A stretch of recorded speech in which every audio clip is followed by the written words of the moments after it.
Some time back, I walked from Kanyakumari to Kashmir. 4,000 kilometre रास्ते में आप जैसे लाखों युवाओं से मैं मिला, हजारों युवाओं से मेरी बात हुई, डिस्कशन हुआ और मेरा एक ही सवाल होता था, आप क्या करना चाहते हो? मुझे 5 जवाब मिलते थे, छठा जवाब नहीं मिलता था। Engineer, doctor, lawyer, IAS or then forces. These are the 5 answers I used to get. So the first question that came in my mind, मेरे दिमाग में पहला सवाल उठा कि देश के युवा देश के भविष्य होते हैं।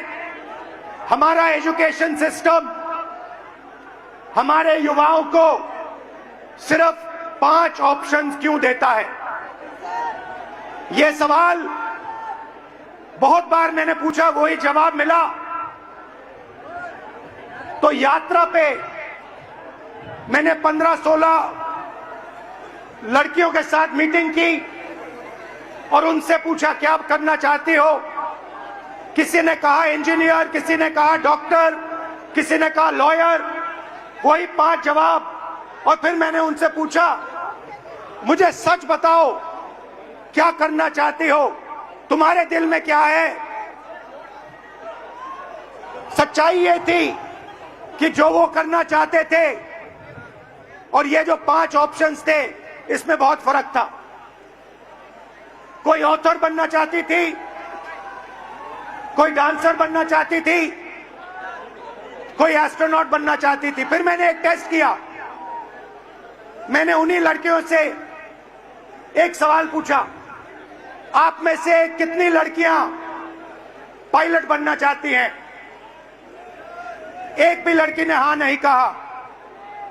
वहां पे चीफ मिनिस्टर का हेलीकॉप्टर था। मैंने हेलीकॉप्टर पायलट से कहा, 5-6 लड़कियों को आप हेलीकॉप्टर में ले जाइए, जॉय राइड कराइए, कॉकपिट दिखाइए। फ्लाइट हुई, लड़कियां हेलीकॉप्टर पे गईं।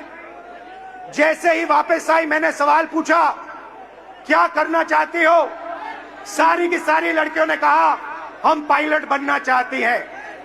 मतलब हिंदुस्तान का एजुकेशन सिस्टम, सबसे पहली कमी इसकी कि हम जो हमारे बच्चों के सपने हैं उनको पूरा नहीं करते हैं।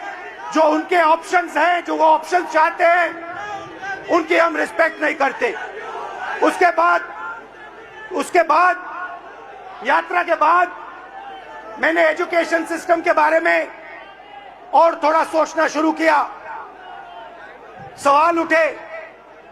दूसरा सवाल, पब्लिक सेक्टर एजुकेशन सिस्टम क्यों खत्म हुआ और प्राइवेट सेक्टर का जो एजुकेशन सिस्टम है ये इतना महंगा क्यों है?